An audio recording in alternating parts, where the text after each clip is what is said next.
आह, यह एक ऐसा क्षण है जब आप कुछ ऐसा देखते हैं जो आपको पूरी तरह से आश्चर्यचकित कर देता है, या शायद आपको थोड़ा दर्द महसूस होता है, या फिर आप बस अपनी गहरी भावनाओं को व्यक्त करना चाहते हैं। यह एक सहज प्रतिक्रिया है जो किसी अप्रत्याशित घटना, एक छोटी सी चोट या किसी तीव्र भावना के जवाब में निकलती है। वह खूबसूरत स्त्री तेंदुए के सिर और सांप की पूंछ वाली एक राक्षसी निकली। वह सैकड़ों वर्षों से साधना कर रही थी, अपनी बुद्धि विकसित कर रही थी और स्त्री का रूप धारण कर रही थी। जो लोग बुरी नीयत रखते थे वे सभी उसकी सुंदरता के धोखे में आ जाते थे, लेकिन इस बार वह एक कठिन शिकार से टकरा गई। जैसे ही वह इवान की ओर बढ़ी, उसके साथियों ने संदूक पर लगे यंत्र को दबा दिया, जिससे कई रस्सियां निकल आईं और उस राक्षसी को पकड़कर संदूक में बंद कर दिया। आंद्रे द्वारा सौंपा काम पूरा करने के बाद लोग उस राक्षसी को लेकर इनाम लेने निकल पड़े, लेकिन रास्ते में उन्हें रेतीला तूफान आ गया, जिससे वे रेगिस्तान में भटक गए और मजबूरन आराम करने का फैसला किया। रात को जब आराम करने की तैयारी कर रहे थे, तभी इवान को रोने की आवाज सुनाई दी। वह आवाज का पीछा करते हुए संदूक के पास पहुंचा और हैरानी थी कि रोने की आवाज अंदर से आ रही थी।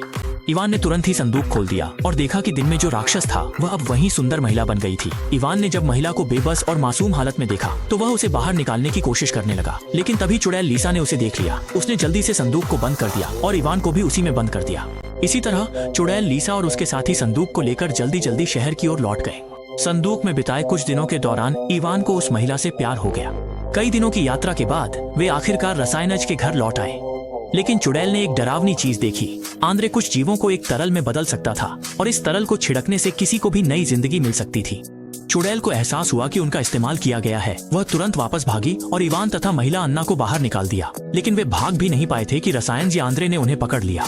अचानक कुछ जंजीरें उनकी ओर लपकीं और उन्हें जकड़ लिया और वह यांत्रिक फूल अन्ना के सिर के ऊपर प्रकट हो गया। इवान समझ गया कि आंद्रे ने उनका इस्तेमाल करके अन्ना को पकड़ लिया है और वह उसकी जीवन शक्ति को रसायन के तरल में बदलना चाहता है। इवान अन्ना का हाथ पकड़ना चाहता था, लेकिन अब बहुत देर हो चुकी थी। अन्ना उस जंगली जानवर में बदल गई और आंगन से भाग निकली। इवान, चुड़ैल, लीसा और उनके साथी भी अफरा तफरी में बाहर भाग निकले, लेकिन आंद्रे उन्हें भागने नहीं देगा।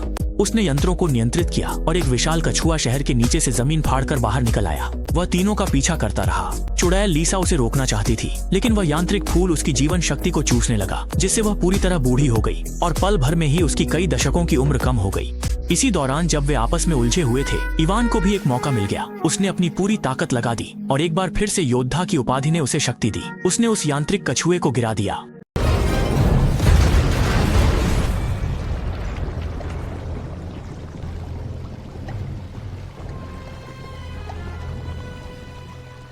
गुस्से में आकर आंद्रे ने यांत्रिक पंख पहनकर उड़ने की कोशिश की, लेकिन वह अल्केमी दवा डालना भूल गया था। वह खुद कछुए से रिसे तरल में गिर गया और उसका शरीर पल भर में काले तरल में बदल गया। इवान की सारी ताकत खत्म हो गई थी, अब उसमें सांस भी नहीं बची थी। इसी समय अन्ना वहां आ गई। उसने जमीन पर पड़े इवान को देखा और दुखी होकर उसकी आंखों पर एक नीला आंसू टपका दिया। जैसे ही वह तरल इवान की आंखों पर गिरा, अचानक इवान जाग उठा और उसकी आंखें भी ठीक हो गईं। इवान के जागने पर अन्ना फिर से उस राक्षस में बदल गई। उसने सबको अलविदा कहा और दूर के जंगल की ओर दौड़ गई। इवान गांव लौट आया और वह आगे भी उसकी रक्षा करता रहेगा।